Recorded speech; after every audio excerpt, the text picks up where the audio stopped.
2012ರಲ್ಲಿ ಜೋಡಿ ಕೊಲೆ ನಡೆದಿತ್ತು. ನಾರಾಯಣ ಮತ್ತು ಯಮುನಾರವರ ಜೋಡಿ ಕೊಲೆ ನಡೆದಿತ್ತು. ಸುಮಾರು ವರ್ಷಗಳ ತನಿಖೆಯ ನಂತರ ಅದು ಸಿ ರಿಪೋರ್ಟ್ ಆಗಿತ್ತು. ಮಾನ್ಯ ಬೆಳ್ತಂಗಡಿ ನ್ಯಾಯಾಲಯದಲ್ಲಿ ಸಿ ರಿಪೋರ್ಟನ್ನು ಸಲ್ಲಿಸಿದ್ದಾರೆ ಪೊಲೀಸರು. ಅದಕ್ಕಿಂತ ಹಿಂದೆ ಹಲವಾರು ಬಾರಿ ಮಂಗಳೂರು ಎಸ್ ಪಿ ಅವರಿಗೂ ಕೂಡ ನಾರಾಯಣನವರ ಹೆಂಡತಿ ದೂರನ್ನು ಕೊಟ್ಟಿದ್ದಾರೆ. ಆ ದೂರನ್ನು ತನಿಖೆಯನ್ನು ಮಾಡದೆ ಪೊಲೀಸರು ಏಕಾಏಕಿ ಸಿ ರಿಪೋರ್ಟನ್ನು ಹಾಕಿದ್ದಾರೆ. ಅದ ನಂತರ ಹಲವಾರು ಬಾರಿ ಮನವಿಯನ್ನು ಕೊಟ್ಟರು ಕೂಡ ಯಾವುದೇ ಅಧಿಕಾರಿಗಳ ತನಿಖೆ ಮಾಡಲಿಲ್ಲ. ಹಾಗಾಗಿ ಈ ಹಿಂದೆ ಬಂದು ಇದೇ SIT ಕಚೇರಿಯಲ್ಲಿ ದೂರು ಸಲ್ಲಿಸಿದ್ದಾರೆ, ಅವರ ಮಕ್ಕಳು ದೂರು ಸಲ್ಲಿಸಿದ್ದಾರೆ. ಆದರೆ ಅದಕ್ಕಿಂತ ಮೊದಲು ಏನಾಗಿದೆ ಕೇಳಿದರೆ, ನಾವು ಇವರು ಗಣೇಶ್ ಅವರು ರಿಟ್ ಹಾಕಿದ್ದಾರೆ ಮಾನ್ಯ ಹೈಕೋರ್ಟಿಗೆ. ಮರುತನಿಖೆ ಆಗಬೇಕು, ನಮ್ಮ ತಂದೆಯ ಸಾವಿನ ಸಿ ರಿಪೋರ್ಟ್ ಆಗಿದೆ, ಆರೋಪಿ ಸಿಗಲಿಲ್ಲ, ಹಾಗಾಗಿ ಮರುತನಿಖೆ ಆಗಬೇಕಂತ ರಿಟ್ ಹಾಕಿದ್ರು. ಮಾನ್ಯ ಇಲ್ಲಿ SIT ಅಧಿಕಾರಿಗಳು ಹೇಳಿದರು, ನ್ಯಾಯಾಲಯದಲ್ಲಿ ಇರುವುದರಿಂದ ನಮಗೆ ತನಿಖೆ ಮಾಡಲಿಕ್ಕೆ ಅವಕಾಶ ಇಲ್ಲ, ನ್ಯಾಯಾಲಯದಿಂದ ತೆಗೆದ್ರೆ ನಾವು ತನಿಖೆ ಮಾಡ್ತೇವೆ ಅನ್ನುವಂಥ ಭರವಸೆಯನ್ನು ಕೊಟ್ಟರು. ಆ ಕಾರಣಕ್ಕಾಗಿ ನಾವು ನ್ಯಾಯಾಲಯದಿಂದ ಆ ಕೇಸನ್ನು ವಿಡ್ರಾ ಮಾಡಿದ್ದೇವೆ. ಏನು ಮರುತನಿಖೆ ಕೇಳಿದ್ದೇವೆ ಆ ಕೇಸನ್ನು ವಿಡ್ರಾ ಮಾಡಿ ಅದರ ಕಾಪಿಯೊಂದಿಗೆ ಇವತ್ತು SIT ಅಧಿಕಾರಿಗಳಿಗೆ ನಾವು ಮನವಿಯನ್ನು ಮಾಡಿದ್ದೇವೆ. ನಾರಾಯಣ ಮತ್ತು ಯಮುನಾ ಸಾಪಲ್ಯರವರ ಮರ್ಡರ್ ಕೇಸನ್ನು ಕೂಡ ನೀವು ತನಿಖೆ ಮಾಡಬೇಕಂತ ಹೇಳಿದ್ದೇವೆ. ಅವರು ಭರವಸೆಯನ್ನು ಕೊಟ್ಟಿದ್ದಾರೆ. ನಾವು ಮೇಲಧಿಕಾರಿಗಳ ಜೊತೆ ಚರ್ಚಿಸಿ ಅದಕ್ಕೆ ತನಿಖೆ ಮಾಡುವಂಥ ಭರವಸೆಯನ್ನು ಕೊಟ್ಟಿದ್ದಾರೆ. ಎಲ್ಲ ಕೊಟ್ಟಿದ್ದಾರೆ. ಅಂದರೆ ನಾವು ಕೊಟ್ಟಿರುವಂಥ ಎಕ್ಲೋಜ್ಮೆಂಟ್ ಕೊಟ್ಟಿದ್ದಾರೆ. ನಾವು ಅರ್ಜಿ ಕೊಟ್ಟಿದ್ದೇವೆ, ಅದಕ್ಕೆ ಸಂಬಂಧಪಟ್ಟಂಥ ಎಕ್ಲೋಜ್ಮೆಂಟನ್ನು ಕೊಟ್ಟಿದ್ದಾರೆ. ಹಾಗಾಗಿ ನಮಗೆ ಮುಂದಿನ ವಾರ ಬರಲಿಕ್ಕೆ ಹೇಳ್ತೇವೆ. ನಾವು ಮೇಲಾಧಿಕಾರಿಗಳು ಬರಲಿ, ಅವ್ರ ಜೊತೆ ಡಿಸ್ಕಸ್ ಮಾಡ್ತೇವೆ. ಅವ್ರ ಜೊತೆ ಡಿಸ್ಕಸ್ ಮಾಡಿ ಯಾವ ರೀತಿ ತನಿಖೆ ಮಾಡೋದಂತ ಮುಂದೆ ನಿಮ್ಮನ್ನು ಕರೆದು ಮಾತಾಡ್ತೇವೆ ಅಂತ ಹೇಳಿದ್ದಾರೆ. ನಾರಾಯಣ ಸಾಪಲ್ಯ ಅವರ ಮಗ, ಆನೆ ಮಾವುತನ ಮಗ ಗಣೇಶ್ ಅಂತೇಳಿ. ನಾವು ಅದೇ ಇವತ್ತೀಗ SIT ಆಫೀಸಿಗೆ ಹೋಗಿದ್ದೇವೆ. ಕೋರ್ಟಲ್ಲಿದ್ದ ಕೇಸನ್ನು ತೆಗೆದು SITಗೆ ಕೊಡಲಿಕ್ಕೆ ಅಂತೇಳಿ, ಅದು ಮರುತನಿಖೆ ಮಾಡಿ ಕೊಡ್ತೇವೆ ಅಂತ ಹೇಳಿದ್ದಾರೆ ಅವರೀಗ. ಹಾಗೆ ಕೊಟ್ಟು ಬಂದದ್ದು. ಅಂದರೆ ನೀವು ವಿಡ್ರಾ ಮಾಡ್ಕೊಂಡಲ್ಲ, CBI ಮೇಲೆ ನಂಬಿಕೆ ಇಲ್ವಾ? CBI ನಂಬಿಕೆ ಇತ್ತಲ್ಲ, ಅದು ತನಿಖೆ ಮಾಡಲಿಲ್ಲಲ್ಲ ಅವರು. ಎಲ್ಲ ತನಿಖಾ ಸಂಸ್ಥೆಗಳ ನಂಬಿಕೆ ಇಟ್ಟದ್ದು ಹೇಗೆ ಆಗಿದ್ದು ನೋಡಿ. ಇಲ್ಲಿ ನಂಬಿಕೆ ಇಲ್ಲ ಅಂತೇಳಿ ಅಲ್ಲ, CBI ಅಲ್ಲ, ಕೋರ್ಟಿಗೆ ಕೊಟ್ಟಿದ್ದು, ಕೋರ್ಟಿಗೆ ಕೊಟ್ಟಿದ್ದೇವೆ. ಕೋರ್ಟ್ ಅಲ್ಲಿ ಹೇರಿಂಗ್ ಆಗ್ತಾ ಇತ್ತು. ಆ ಸಂದರ್ಭದಲ್ಲಿ ಆವಾಗ ಆ CBIಗೆ ಮರುತನಿಖೆಗೆ ಕೇಳಿ ಮಾನ್ಯ ಉಚ್ಚ ನ್ಯಾಯಾಲಯಕ್ಕೆ ಅರ್ಜಿ ಕೊಟ್ಟಿರುವಂಥದ್ದು. ಉಚ್ಚ ನ್ಯಾಯಾಲಯದಲ್ಲಿ ಅದು ಹೇರಿಂಗ್ ಆಗ್ತಾ ಇರೋ ಸಂದರ್ಭದಲ್ಲಿ ನಾವು ಕೊಲೆ ಆರೋಪಿಗಳು ಸಿಗಲಿಲ್ಲ, ಆರೋಪಿಗಳನ್ನ ಹುಡುಕಿ ಕೊಡಿ ಅಂತ ಅರ್ಜಿ ಸಲ್ಲಿಸಿರುವಂಥದ್ದು. ಅದು ವಿಚಾರಣೆಯಲ್ಲಿರುವ ಸಂದರ್ಭ ಇಲ್ಲಿ ನಾವು ಕೇಳ್ತಾ ಇರೋದು SIT ಅಲ್ವ. ಇಲ್ಲಿ SIT ಆಗಿದೆ. ನಾವು ಇದನ್ನು ಕೊಟ್ಟಿರುವಂಥದ್ದು ಹಿಂದೆ SIT ಆಗಬೇಕಾದ್ರೆ ಹಿಂದೆ ನಾವು ಅರ್ಜಿ ಕೊಟ್ಟಿರುವಂಥದ್ದು, ಪ್ರಕರಣ ದಾಖಲಿಸುವಂಥದ್ದು. ಈಗ SIT ಆಗಿರುವುದರಿಂದ SIT ಅಧಿಕಾರಿಗಳನ್ನು ಮೊನ್ನೆ ದಿನ ಭೇಟಿ ಆಗಿದ್ದಾರೆ, ಕಂಪ್ಲೇಂಟ್ ಕೂಡ ಕೊಟ್ಟಿದ್ದಾರೆ. ಅಲ್ಲಿ ಪ್ರಕರಣ ಬಾಕಿ ಇರುವುದರಿಂದ, ಮಾನ್ಯ ಹೈಕೋರ್ಟಲ್ಲಿ ಪ್ರಕರಣ ಬಾಕಿ ಇರುವುದರಿಂದ ಇಲ್ಲಿ ತನಿಖೆ ಮಾಡಲಿಕ್ಕೆ ಆಗುವುದಿಲ್ಲ ಅಂತ ಹೇಳಿದ್ದಾರೆ. ಆ ಕಾರಣಕ್ಕಾಗಿ ಈಗ ಹೋಗಿ ವಿಡ್ರಾ ಮಾಡ್ಕೊಂಡು ಬಂದಿದ್ದೇವೆ. ಅಲ್ಲ, ಈಗ ಅಲ್ಲಿ ಹೈಕೋರ್ಟ್ ಆರ್ಡರ್ ಕಾಪಿ ನಾವು ನೋಡಿದ್ವಿ. ಅದರಲ್ಲಿ CBI ಕೊಡೋದಕ್ಕೆ ಗೌರ್ಮೆಂಟ್ ಕೂಡ ಆಸಕ್ತಿ ಇತ್ತು ಈ ಕೇಸ್ನ. ಆದರೆ ಇಬ್ಬರು ಮಕ್ಕಳು ಕೂಡ ಅದನ್ನು ವಿಡ್ರಾ ಮಾಡ್ಕೊಂಡಿದ್ದಾರೆ. ಎಲ್ಲೂ ಅಲ್ಲ ಗೌರ್ಮೆಂಟ್ ಕೊಟ್ಟಿರೋದು ನಾವು ಕೋರ್ಟಿಗೆ ಅಲ್ಲ, ಗೌರ್ಮೆಂಟ್ ಯಾಕೆ ಕೊಡ್ಲಿಕ್ಕೆ ಸಾಧ್ಯ ಇದೆ? ನಾವು ನೋಡಿ ಕೇಳುವಂಥದ್ದು ಇವರು ಯಾರನ್ನ ಬೇಕಾದ್ರೂ ಕೇಳ್ಬೋದು. CBI ಮಾಡಿ, ಕೇಂದ್ರ ಸರ್ಕಾರ ಮಾಡಿ, ಅಥವಾ ರಾಜ್ಯ ಸರ್ಕಾರ ಮಾಡಲಿ, ಯಾರಾದರೂ ಮಾಡಲಿ, ನಾವು ಹೈಕೋರ್ಟಿಗೆ ಮನವಿ ಕೊಟ್ಟಿರುವಂಥದ್ದು. ಅಂದರೆ ನಮ್ಮ ಆರೋಪಿ ಸಿಗಲಿಲ್ಲ, ಇವರ ತಂದೆ ಗಣೇಶ್ ಅವರ ತಂದೆ ಸತ್ತಿರುವಂಥ ಆರೋಪಿ ಸಿಗಲಿಲ್ಲ, ಕೊಲೆ ಆಗಿರುವಂಥ ಆರೋಪಿ ಸಿಗಲಿಲ್ಲ. ಹಾಗಾದರೆ ಹುಡುಕಿ ಕೊಡಿ ಅಂತ ಕೊಟ್ಟಿರೋದು. ಅದು ಕೋರ್ಟಿಗೆ ಸಂಬಂಧಪಟ್ಟಿದೆ, ಯಾವ ರೀತಿ ಕೊಡ್ತದೋ ಗೊತ್ತಿರಲಿಲ್ಲ. ಆದರೆ ಇಲ್ಲಿ SIT ಆಗಿರೋದ್ರಿಂದ ನಾವು ಅದನ್ನು ಮೆನ್ಷನ್ ಮಾಡಿದ್ದೇವೆ. ಈಗ ಆಲ್ರೆಡಿ SIT ಆಗಿದೆ, ಆದ್ದರಿಂದ ನಾವು ಇದನ್ನು ವಿಡ್ರಾ ಮಾಡಿ SIT ಕೊಡ್ತೇವೆ ಅಂತ ಹೇಳಿದ್ದೇವೆ. ಅದೇ ಪ್ರಕಾರ SITಗೆ ಇವತ್ತು ಅದನ್ನು ಡಾಕ್ಯುಮೆಂಟ್ ಕೂಡ ಹ್ಯಾಂಡ್ ಓವರ್ ಮಾಡಿದ್ದೇವೆ. ಮೈಸೂರು ಇದರಲ್ಲಿ ಅರೆಸ್ಟ್ ಆದವರು ಅವರು ನಾವೇ ಮಾಡಿದ್ದು ಅಂತ ಒಪ್ಕೊಂಡಿರಲ್ಲ, ಅದ್ರ ಮೇಲೆ ಇಲ್ಲ, ಗೊತ್ತಿಲ್ಲ ಅದು ಏನಾಗಿದೆ. ಅಲ್ಲ, ಅದು ಎಲ್ಲೂ ಕೂಡ ನಾವೇ ಮಾಡಿದ್ದಂತ ಎಲ್ಲೂ ಇಲ್ಲ. ಮಾಡಿದಂತಿದ್ದರೆ ಇಷ್ಟೊತ್ತಿ ಆರೋಪಿನ ಹಿಡಿತಿದ್ರಲ್ಲ. ಅದು ತನಿಖೆ ಮಾಡಿದ್ದಾರೆ, ಮೈಸೂರು, ಮಂಡ್ಯ ಆ ಕಡೆ ಎಲ್ಲ ಹೋಗಿ ತನಿಖೆ ಮಾಡಿದ್ದಾರೆ. ಬಟ್ ಯಾರೂ ಒಪ್ಪಿಕೊಂಡಿಲ್ಲ. ಯಾರು ಒಪ್ಪಿಕೊಂಡಿದ್ದ ಅಧಿಕಾರಿಗಳು ಏನು ಮಾಡ್ತಿದ್ದಾರೆ? ಪೊಲೀಸ್ ಅಧಿಕಾರಿಗಳು ಸಿ ರಿಪೋರ್ಟ್ ಯಾಕೆ ಕೊಡಬೇಕಿತ್ತು ಮಾನ್ಯ ನ್ಯಾಯಾಲಯಕ್ಕೆ? ಸಿ ರಿಪೋರ್ಟ್ ಕೊಡೋದೆ ಯಾರೂ ಅಪರಾಧಿ ಸಿಗಲಿಲ್ಲ ಅಂತ. ಅಪರಾಧಿ ಒಪ್ಪಿಕೊಂಡಿದ್ರೆ ಇಷ್ಟೊತ್ತಿಗೆ ಆಗ್ತಿತ್ತಲ್ಲ. ಅಪರಾಧಿ ಇವರು ಪೊಲೀಸ್ ತನಿಖೆ ಎಲ್ಲಿವರೆಗಿದೆ ಅಂದರೆ ಸಂತೋಷ್ ರಾವ್ನೇ ಆರೋಪಿ ಅನ್ನೋ ಅನುಮಾನ ಇದೆ ಅಂತ ಅವನ ಮೇಲೂ ಕೂಡ ಅನುಮಾನ ವ್ಯಕ್ತಪಡಿಸಿದ್ದಾರೆ. ಅವನು ಕೂಡ ಈ ಪ್ರಕರಣದಲ್ಲಿ ತನಿಖೆ ನಡೆಸಿದ್ದಾರೆ. ಹಲವಾರು ಬಾರಿ ಜೈಲಿಂದ ಕರ್ಕೊಂಡು ಬಂದು ತನಿಖೆ ನಡೆಸಿದ್ದಾರೆ. ಅದನ್ನು ಮಾನ್ಯ ಬೆಳ್ತಂಗಡಿ ನ್ಯಾಯಾಲಯಕ್ಕೆ ಕೂಡ ಮನವಿ ಮಾಡ್ಕೊಂಡಿದ್ದಾರೆ ಆಗಿನ ಪೊಲೀಸ್ ಅಧಿಕಾರಿಗಳು. ಮತ್ತು ಯಾರೂ ಸಿಗಲಿಲ್ಲ ಅಂದಾಗ ಸಿ ರಿಪೋರ್ಟ್ ಹಾಕಿದ್ದು, ಮತ್ತು ಇನ್ನು ಅದರಲ್ಲಿ ಏನಿದೆ. ಹಾಗಾಗಿ ಇವತ್ತು ನಾವು ನ್ಯಾಯಾಲಯದಲ್ಲಿ ಆರೋಪಿನ ಹುಡುಕಿ ಕೊಡಿ ಅಂತ ಅರ್ಜಿ ಸಲ್ಲಿಸಿದ್ದೇವೆ. ಇಲ್ಲಿ SIT ಅದರ ತದನಂತರ ಇಲ್ಲಿ SIT ರಚನೆಯಾಗಿದ್ದು, ಹಾಗಾಗಿ SITಯಲ್ಲಿ ತನಿಖೆ ಆಗಲಿ ಅಂತ ನಾವು ಅದನ್ನು ವಾಪಸ್ ತಗೊಂಡು SIT ಕೊಟ್ಟಿದ್ದೇವೆ. ಅವರು ಮುಂದೆ ಹೈಕೋರ್ಟ್ಗೆ ನೀವು CBI ಇನ್ವೆಸ್ಟಿಗೇಷನ್ ಆಗಬೇಕು ಅಂತ ಹಾಕಿಲ್ಲ. ಇಲ್ಲಿ ನಾವು ಕೊಟ್ಟಿರುವಂಥದ್ದು ತನಿಖೆ ಮಾಡಲಿಕ್ಕೆ, ನಮಗೆ ಆರೋಪಿ ಸಿಗಬೇಕಷ್ಟೇ. CBI ಆದರೂ ಮಾಡಿ, ಸ್ಟೇಟಿಂದ ಆದರೂ ಮಾಡಿ, ಪೊಲೀಸ್ನಿಂದ ಆದರೂ ಮಾಡಿ, ಆರೋಪಿ ಹುಡುಕಿ ಕೊಡಿ ಅಂತ.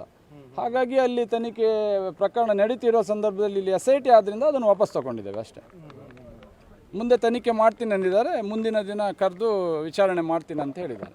ಮತ್ತೆ ಇಲ್ಲಿ order ಕಾಪಿನಲ್ಲಿ further direct them to conclude the investigation and nail the real culprits who involved in crime within central bureau of investigation ಅಂತ ಇದೆಯಲ್ಲ, ಅದು ಏನಕ್ಕೆ ಅದು ಹೈಕೋರ್ಟ್ ಅವರೇ ಇದು ಮಾಡಿದ್ರೆ ಅಥವಾ ನೀವು ಇದು ಮಾಡಿದ್ದೀರಾ? ಅದು ಹೈಕೋರ್ಟ್ ಅವರು ಅದನ್ನು ಮೆನ್ಷನ್ ಮಾಡಿದ್ದಾರೆ. ಅಲ್ಲಿ ನಾವು ಕೊಟ್ಟಿದ್ದೇವೆ, ಅರ್ಜಿ ಕೊಟ್ಟಿದ್ದೇವೆ. ನಾವು ತನಿಖೆ ಮಾಡಿ CBI ಇಂದಾದರೂ ಮಾಡಿ, ಸ್ಟೇಟ್ ಗೌರ್ಮೆಂಟಿಂದಾದರೂ ಮಾಡಿ, SIT ಇಂದಾದರೂ ಮಾಡಿ, ಒಟ್ಟಾರೆ ಆರೋಪಿ ಸಿಗಬೇಕು ಅನ್ನೋದು ನಮ್ಮ ಇಂಟೆನ್ಷನ್. ನೀವು ಹೈಕೋರ್ಟ್ಗೆ ಅಪ್ಲಿಕೇಶನ್ ಹಾಕೊಂಡಿದ್ದೀರಾ? ಅಲ್ಲ, ಸ್ಟೇಟ್ ಪೊಲೀಸರು ಅಗೇನೆಸ್ಟ್ ಅಲ್ಲ. ಸಿ ರಿಪೋರ್ಟ್ ಹಾಕಿರೋದು ಯಾರು? ಸರ್ಕಾರ ಯಾರು? ಇಲ್ಲಿಯ ಪೊಲೀಸ್ ಯಾರು? ಸರ್ಕಾರದ ಭಾಗ. ಸರ್ಕಾರದ ಭಾಗವಾಗಿ ಅವ್ರ ಮೇಲೆ ನಾವು ಹೋಗಬೇಕಲ್ಲ, ಮತ್ತೆ ಯಾರ ಮೇಲೆ ಹೋಗೋಕ್ಕಾಗುತ್ತೆ? ಆ ಕಾರಣಕ್ಕಾಗಿ ನಾವು ಸರ್ಕಾರದ ವಿರುದ್ಧ ಕೊಟ್ಟಿದ್ದೇವೆ, ಅಂದರೆ ತನಿಖೆ ಮಾಡಿಸಿ ಅಂತ ಕೊಟ್ಟಿದ್ದೇವೆ ಅಷ್ಟೇ.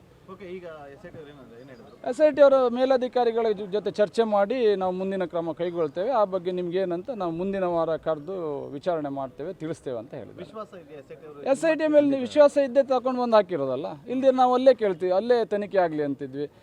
ಅಲ್ಲಿ ಈ SIT ಮೇಲೆ ವಿಶ್ವಾಸ ಇದ್ದೇನೆ ಅಲ್ಲಿರುವಂಥ ಪ್ರಕರಣವನ್ನು ವಾಪಸ್ ತಗೊಂಡು ಇಲ್ಲಿ ಕೊಟ್ಟಿರುವಂಥದ್ದು. ಯಾಕೆ ಪ್ರಶ್ನೆ ಕೇಳಿದೆ ಅಂತಂದರೆ, ಹೋಮ್ ಮಿನಿಸ್ಟರ್ ಹೇಳಿದರು ಇದು ಕೇವಲ 100 ಶವಗಳನ್ನು ಹೂತಿಟ್ಟಿರೋ ಪ್ರಕರಣ ಮಾತ್ರ, ಅದಕ್ಕೆ ಬೇರೆ ಯಾವುದೂ ಅಟ್ಯಾಚ್ ಆಗೋದಿಲ್ಲ ಅಂತ. ನೋಡಿ, ನಿಮಗೆ ಅಲ್ಲಿ ಆರ್ಡ್ರಲ್ಲಿ ಕೆಲವೊಂದು ವಿಚಾರಗಳನ್ನು ಸ್ಪಷ್ಟವಾಗಿ ಹೇಳಿದ್ದಾರೆ. ಅಲ್ಲಿ ಸತ್ತಂತ ಅಂತಲೇ ಹಾಕಿದ್ದಾರೆ. ಸತ್ತಂತ ಅಂತ ಹೇಳಿದ್ರೆ ಇದು ಕೂಡ ಕೊಲೆ ಅಲ್ವಾ? ಇದು ಕೂಡ ಕೊಲೆ ಅಲ್ವಾ? ಒಂದು ಸತ್ತಂತ ಅಂದರೆ ಬಹುಶಃ ಸೌಜನ್ಯ ಪ್ರಕರಣಕ್ಕೊಂದು ಅದು ಬರುವುದಿಲ್ಲ ಇರಬೇಕು. ಮತ್ತು ಬೇರೆ ಎಲ್ಲ ಸತ್ತಂತ ಪ್ರಕರಣಗಳನ್ನು ಇನ್ವೆಸ್ಟಿಗೇಷನ್ ಮಾಡಲಿಕ್ಕೆ ಅವರಿಗೆ ಅವಕಾಶ ಇದೆ ಕಾನೂನಲ್ಲಿ. ಯಾಕಂದರೆ ನಾವು ಕೂಡ ಮಾನ್ಯ ಉಚ್ಚ ನ್ಯಾಯಾಲಯದ ವಕೀಲರ ಜೊತೆ ಚರ್ಚೆ ಮಾಡಿದ್ದೇವೆ, ಸರ್ವೋಚ್ಚ ನ್ಯಾಯಾಲಯದ ವಕೀಲರ ಜೊತೆ ಚರ್ಚೆ ಮಾಡಿದ್ದೇವೆ. ಅವಕಾಶ ಇದೆ ಅನ್ನುವ ಕಾರಣಕ್ಕಾಗಿ ಇವತ್ತು ತಗೊಂಡು ಬಂದಿದ್ದೇವೆ. ನಮಗೆ SIT ಮೇಲೆ ನಂಬಿಕೆ ಇದೆ. 2012ರಲ್ಲಿ ಜೋಡಿ ಕೊಲೆ ನಡೆದಿತ್ತು. ನಾರಾಯಣ ಮತ್ತು ಯಮುನಾರವರ ಜೋಡಿ ಕೊಲೆ ನಡೆದಿತ್ತು. ಸುಮಾರು ವರ್ಷಗಳ ತನಿಖೆಯ ನಂತರ ಅದು ಸಿ ರಿಪೋರ್ಟ್ ಆಗಿತ್ತು.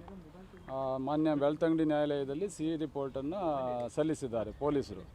ಅದಕ್ಕಿಂತ ಹಿಂದೆ ಹಲವಾರು ಬಾರಿ ಮಂಗಳೂರು SP ಅವರಿಗೂ ಕೂಡ ನಾರಾಯಣನವರ ಹೆಂಡತಿ ದೂರನ್ನು ಕೊಟ್ಟಿದ್ದಾರೆ. ಆ ದೂರನ್ನು ತನಿಖೆಯನ್ನು ಮಾಡದೆ ಪೊಲೀಸರು ಏಕಾಏಕಿ ಸಿ ರಿಪೋರ್ಟನ್ನು ಹಾಕಿದ್ದಾರೆ. ಅದ ನಂತರ ಹಲವಾರು ಬಾರಿ ಮನವಿಯನ್ನು ಕೊಟ್ಟರು ಕೂಡ ಯಾವುದೇ ಅಧಿಕಾರಿಗಳ ತನಿಖೆ ಮಾಡಲಿಲ್ಲ. ಹಾಗಾಗಿ ಈ ಹಿಂದೆ ಬಂದು ಇದೇ SIT ಕಚೇರಿಯಲ್ಲಿ ದೂರು ಸಲ್ಲಿಸಿದ್ದಾರೆ, ಅವರ ಮಕ್ಕಳು ದೂರು ಸಲ್ಲಿಸಿದ್ದಾರೆ. ಆದರೆ ಅದಕ್ಕಿಂತ ಮೊದಲು ಏನಾಗಿದೆ ಕೇಳಿದರೆ, ನಾವು ಇವರು ಗಣೇಶ್ ಅವರು ರಿಟ್ ಹಾಕಿದ್ದಾರೆ ಮಾನ್ಯ ಹೈಕೋರ್ಟಿಗೆ. ಮರುತನಿಖೆ ಆಗಬೇಕು, ನಮ್ಮ ತಂದೆಯ ಸಾವಿನ ಸಿ ರಿಪೋರ್ಟ್ ಆಗಿದೆ, ಆರೋಪಿ ಸಿಗಲಿಲ್ಲ, ಹಾಗಾಗಿ ಮರುತನಿಖೆ ಆಗಬೇಕಂತ ರಿಟ್ ಹಾಕಿದ್ರು. ಮಾನ್ಯ ಇಲ್ಲಿ SIT ಅಧಿಕಾರಿಗಳು ಹೇಳಿದರು, ನ್ಯಾಯಾಲಯದಲ್ಲಿ ಇರುವುದರಿಂದ ನಮಗೆ ತನಿಖೆ ಮಾಡಲಿಕ್ಕೆ ಅವಕಾಶ ಇಲ್ಲ, ನ್ಯಾಯಾಲಯದಿಂದ ತೆಗೆದ್ರೆ ನಾವು ತನಿಖೆ ಮಾಡ್ತೇವೆ ಅನ್ನುವಂಥ ಭರವಸೆಯನ್ನು ಕೊಟ್ಟರು. ಆ ಕಾರಣಕ್ಕಾಗಿ ನಾವು ನ್ಯಾಯಾಲಯದಿಂದ ಆ ಕೇಸನ್ನು ವಿಡ್ರಾ ಮಾಡಿದ್ದೇವೆ. ಏನು ಮರುತನಿಖೆ ಕೇಳಿದ್ದೇವೆ ಆ ಕೇಸನ್ನು ವಿಡ್ರಾ ಮಾಡಿ ಅದರ ಕಾಪಿಯೊಂದಿಗೆ ಇವತ್ತು SIT ಅಧಿಕಾರಿಗಳಿಗೆ ನಾವು ಮನವಿಯನ್ನು ಮಾಡಿದ್ದೇವೆ. ನಾರಾಯಣ ಮತ್ತು ಯಮುನಾ ಸಾಪಲ್ಯರವರ ಮರ್ಡರ್ ಕೇಸನ್ನು ಕೂಡ ನೀವು ತನಿಖೆ ಮಾಡಬೇಕಂತ ಹೇಳಿದ್ದೇವೆ.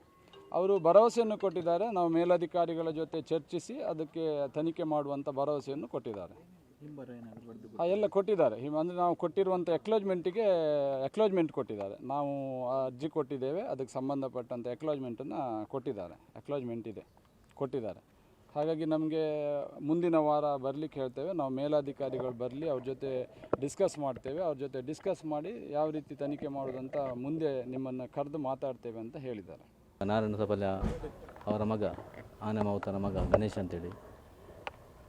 ನಾವು ಅದೇ ಇವತ್ತೀಗ SIT ಆಫೀಸಿಗೆ ಹೋಗಿದ್ದೇವೆ.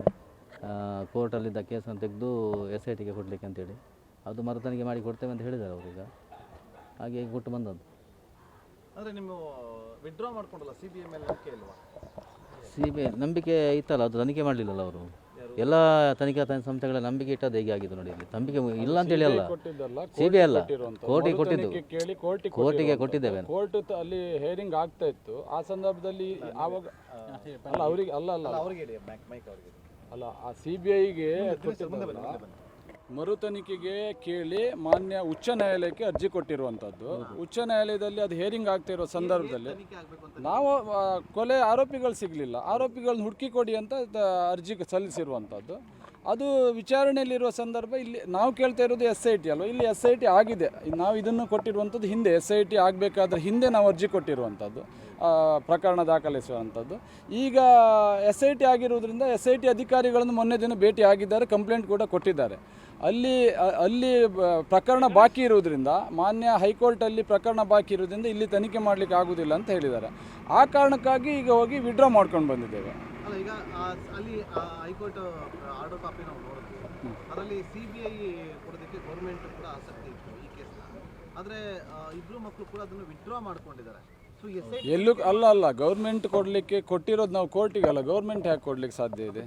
ಇವರು ಮಕ್ಕಳು ನಾವು ನಾವು ನೋಡಿ ನಾವು ಕೇಳುವಂಥದ್ದು ಇವರು ಯಾರನ್ನು ಬೇಕಾದ್ರೂ ಕೇಳ್ಬೋದು. CBI ಮಾಡಿ, ಕೇಂದ್ರ ಸರ್ಕಾರ ಮಾಡಿ, ಅಥವಾ ರಾಜ್ಯ ಸರ್ಕಾರ ಮಾಡಲಿ, ಯಾರಾದರೂ ಮಾಡಲಿ, ನಾವು ಹೈಕೋರ್ಟಿಗೆ ಮನವಿ ಕೊಟ್ಟಿರುವಂಥದ್ದು.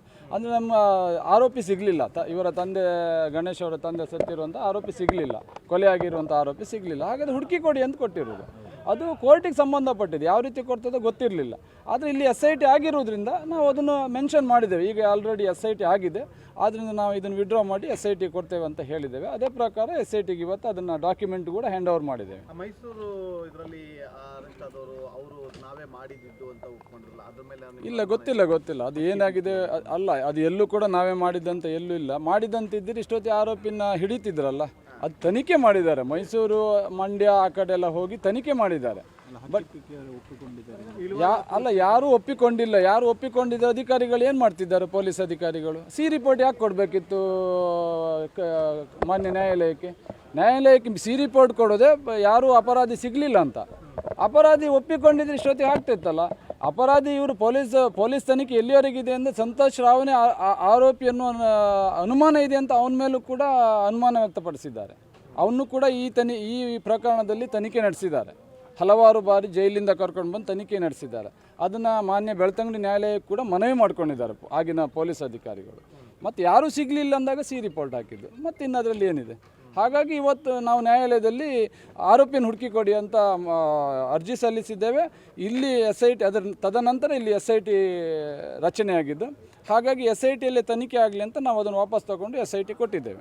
ಅವರು ಮುಂದೆ ಹೈಕೋರ್ಟ್ಗೆ ನೀವು CBI ಇನ್ವೆಸ್ಟಿಗೇಷನ್ ಆಗಬೇಕು ಅಂತ ಹಾಕಿಲ್ಲ. ಇಲ್ಲಿ ನಾವು ಕೊಟ್ಟಿರುವಂಥದ್ದು ತನಿಖೆ ಮಾಡಲಿಕ್ಕೆ. ನಮಗೆ ಆರೋಪಿ ಸಿಗಬೇಕಷ್ಟೇ. CBI ಆದರೂ ಮಾಡಿ, ಸ್ಟೇಟಿಂದ ಆದರೂ ಮಾಡಿ, ಪೊಲೀಸ್ನಿಂದ ಆದರೂ ಮಾಡಿ, ಆರೋಪಿ ಹುಡುಕಿ ಕೊಡಿ ಅಂತ. ಹಾಗಾಗಿ ಅಲ್ಲಿ ತನಿಖೆ ಪ್ರಕರಣ ನಡೀತಿರೋ ಸಂದರ್ಭದಲ್ಲಿ ಇಲ್ಲಿ SIT ಆದ್ದರಿಂದ ಅದನ್ನು ವಾಪಸ್ ತಗೊಂಡಿದ್ದೇವೆ ಅಷ್ಟೇ. ಮುಂದೆ ತನಿಖೆ ಮಾಡ್ತೀನಿ ಅಂದಿದ್ದಾರೆ, ಮುಂದಿನ ದಿನ ಕರೆದು ವಿಚಾರಣೆ ಮಾಡ್ತೀನಿ ಅಂತ ಹೇಳಿದ್ದಾರೆ. ಮತ್ತೆ ಇಲ್ಲಿ order ಕಾಪಿನಲ್ಲಿ further direct them to conclude the investigation and nail the real culprits who involved in crime within central bureau of investigation ಅಂತ ಇದೆಯಲ್ಲ, ಅದು ಏನಕ್ಕೆ? ಅದು ಹೈಕೋರ್ಟ್ ಅವರೇ ಇದು ಮಾಡಿದ್ರೆ ಅಥವಾ ನೀವು ಇದು ಮಾಡಿದ್ದ? ಅದು ಹೈಕೋರ್ಟ್ ಅವರು ಅದನ್ನು ಮೆನ್ಷನ್ ಮಾಡಿದ್ದಾರೆ. ಅಲ್ಲಿ ನಾವು ಕೊಟ್ಟಿದ್ದೇವೆ, ಅರ್ಜಿ ಕೊಟ್ಟಿದ್ದು. ನಾವು ತನಿಖೆ ಮಾಡಿ, CBIಯಿಂದಾದರೂ ಮಾಡಿ, ಸ್ಟೇಟ್ ಗೌರ್ಮೆಂಟಿಂದಾದರೂ ಮಾಡಿ, SITಯಿಂದಾದರೂ ಮಾಡಿ, ಒಟ್ಟಾರೆ ಆರೋಪಿ ಸಿಗಬೇಕು ಅನ್ನೋದು ನಮ್ಮ ಇಂಟೆನ್ಷನ್. ನೀವು ಹೈಕೋರ್ಟ್ಗೆ ಅಪ್ಲಿಕೇಶನ್ ಹಾಕೊಂಡಿದ್ದೀರಾ? ಅಲ್ಲ, ಸ್ಟೇಟ್ ಪೊಲೀಸರು ಅಗೇನೆಸ್ಟ್ ಅಲ್ಲ. ರಿಪೋರ್ಟ್ ಹಾಕಿರೋದು ಯಾರು? ಸರ್ಕಾರ ಯಾರು? ಇಲ್ಲಿಯ ಪೊಲೀಸ್ ಯಾರು? ಸರ್ಕಾರದ ಭಾಗ. ಸರ್ಕಾರದ ಭಾಗವಾಗಿ ಅವ್ರ ಮೇಲೆ ನಾವು ಹೋಗಬೇಕಲ್ಲ, ಮತ್ತೆ ಯಾರ ಮೇಲೆ ಹೋಗೋಕ್ಕಾಗುತ್ತೆ? ಆ ಕಾರಣಕ್ಕಾಗಿ ನಾವು ಸರ್ಕಾರದ ವಿರುದ್ಧ ಕೊಟ್ಟಿದ್ದೇವೆ, ಅಂದರೆ ತನಿಖೆ ಮಾಡಿಸಿ ಅಂತ ಕೊಟ್ಟಿದ್ದೇವೆ ಅಷ್ಟೇ. ಓಕೆ, ಈಗ SIT ಅವರ ಮೇಲಧಿಕಾರಿಗಳ ಜೊತೆ ಚರ್ಚೆ ಮಾಡಿ ನಾವು ಮುಂದಿನ ಕ್ರಮ ಕೈಗೊಳ್ತೇವೆ. ಆ ಬಗ್ಗೆ ನಿಮ್ಗೆ ಏನಂತ ನಾವು ಮುಂದಿನ ವಾರ ಕರೆದು ವಿಚಾರಣೆ ಮಾಡ್ತೇವೆ, ತಿಳಿಸ್ತೇವೆ ಅಂತ ಹೇಳಿದ್ವಿ. ವಿಶ್ವಾಸ ಇದೆ SIT ಮೇಲೆ ವಿಶ್ವಾಸ ಇದ್ದೇ ತಗೊಂಡು ಬಂದು ಹಾಕಿರೋದಲ್ಲ. ಇಲ್ಲದೆ ನಾವು ಅಲ್ಲೇ ಕೇಳ್ತೀವಿ, ಅಲ್ಲೇ ತನಿಖೆ ಆಗಲಿ ಅಂತಿದ್ವಿ. ಅಲ್ಲಿ ಈ SIT ಮೇಲೆ ವಿಶ್ವಾಸ ಇದ್ದೇನೆ ಅಲ್ಲಿರುವಂಥ ಪ್ರಕರಣವನ್ನು ವಾಪಸ್ ತಗೊಂಡು ಇಲ್ಲಿ ಕೊಟ್ಟಿರುವಂಥದ್ದು. ಯಾಕೆ ಪ್ರಶ್ನೆ ಕೇಳಿದೆ ಅಂತಂದರೆ, ಹೋಮ್ ಮಿನಿಸ್ಟರ್ ಹೇಳಿದರು ಇದು ಕೇವಲ 100 ಶವಗಳನ್ನು ಹೂತಿಟ್ಟಿರೋ ಪ್ರಕರಣ ಮಾತ್ರ, ಅದಕ್ಕೆ ಯಾವುದೂ ಅಟ್ಯಾಚ್ ಆಗೋದಿಲ್ಲ ಅಂತ. ನೋಡಿ, ನಿಮಗೆ ಅಲ್ಲಿ ಆರ್ಡ್ರಲ್ಲಿ ಕೆಲವೊಂದು ವಿಚಾರಗಳನ್ನು ಸ್ಪಷ್ಟವಾಗಿ ಹೇಳಿದ್ದಾರೆ. ಅಲ್ಲಿ ಸತ್ತಂತ ಅಂತಲೇ ಹಾಕಿದ್ದಾರೆ. ಸತ್ತಂತ ಅಂತ ಹೇಳಿದ್ರೆ ಇದು ಕೂಡ ಕೊಲೆ ಅಲ್ವಾ? ಇದು ಕೂಡ ಕೊಲೆ ಅಲ್ವಾ? ಒಂದು ಸತ್ತಂತ ಅಂದರೆ ಬಹುಶಃ ಸೌಜನ್ಯ ಪ್ರಕರಣಕ್ಕೊಂದು ಅದು ಬರುವುದಿಲ್ಲ ಇರಬೇಕು. ಮತ್ತು ಬೇರೆ ಎಲ್ಲ ಸತ್ತಂತ ಪ್ರಕರಣಗಳನ್ನು ಇನ್ವೆಸ್ಟಿಗೇಷನ್ ಮಾಡಲಿಕ್ಕೆ ಅವರಿಗೆ ಅವಕಾಶ ಇದೆ ಕಾನೂನಲ್ಲಿ. ಯಾಕಂದರೆ ನಾವು ಕೂಡ ಮಾನ್ಯ ಉಚ್ಚ ನ್ಯಾಯಾಲಯದ ವಕೀಲರ ಜೊತೆ ಚರ್ಚೆ ಮಾಡಿದ್ದೇವೆ, ಸರ್ವೋಚ್ಚ ನ್ಯಾಯಾಲಯದ ವಕೀಲರ ಜೊತೆ ಚರ್ಚೆ ಮಾಡಿದ್ದೇವೆ. ಅವಕಾಶ ಇದೆ ಅನ್ನುವ ಕಾರಣಕ್ಕಾಗಿ ಇವತ್ತು ತಗೊಂಡು ಬಂದಿದ್ದೇವೆ. ನಮಗೆ SIT ಮೇಲೆ ನಂಬಿಕೆ ಇದೆ.